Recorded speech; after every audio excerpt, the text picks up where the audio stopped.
I scored today, and I managed to sweet talk some mulch guys out of a pile of mulch. They were out chopping wood on the roads, and I stopped and I talked to them and told them I had really easy access and a good place for them to drop off those wood chips. So I got about $100 worth of wood chips. And in exchange, I gave them, from my nursery, I gave them a couple of hazelnut trees. Similarly, this weekend I was over at the Homestead Festival in Columbia, and I did a lot of bartering there as well. I met a vendor who was selling hickory syrup, which is kind of a fun idea. And I bartered for about $100 worth of that and also traded him trees. And so that was about $400 in transactions altogether that did not need fiat currency. And this is important for a lot of reasons.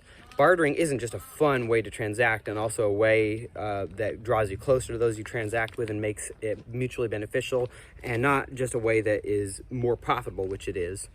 But most importantly, when you barter, most of the time with small transactions, that's not taxed.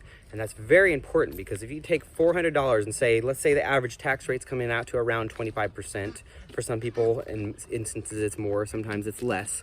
But if we just run with the number 25%, that's $100 that did not go to the government. The average cost of a 5.56 round, a NATO round, is 50 cents. I'm not quite sure what the government pays, but that's the average cost roughly of what the consumer pays. Of course, it varies drastically right now. So what that means is that's 200 less bullets that the government can buy.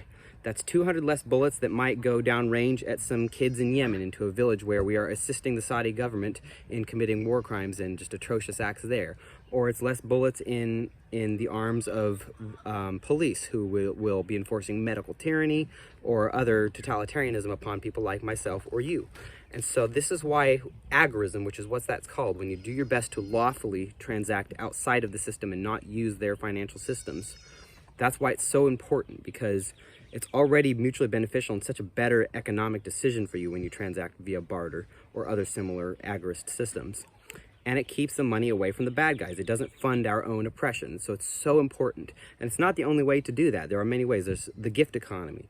My neighbors and I very much operate in the gift economy. I just give them what they need as much as I can. I give them fruit trees and tomatoes. And they bring me food scraps for my chickens. And they bring me food, and they tell me when they see an opportunity. One neighbor helps us with a lot of building projects around this property. So all of those are transactions that would require fiat currency, that would prop up our central banking powers and prop up the institutions that wield our government as a weapon against us. And so it's a fun way to transact, it's a mutually beneficial way to transact, and it's a way that keeps us safer from your enemies and my enemies in the federal and state and even municipal governments. So just want to encourage everyone to think that way. You know, how can you transact outside of the system? How can you keep not so much money out of the hands of the bad guys, because in the end they printed the money, but what they really need is your labor.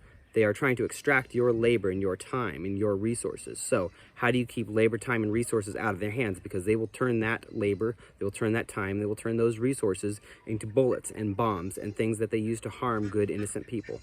So get out there and barter something, y'all. It's fun. In the meantime, everyone stay safe, be well, and happy homesteading. And happy bartering, too.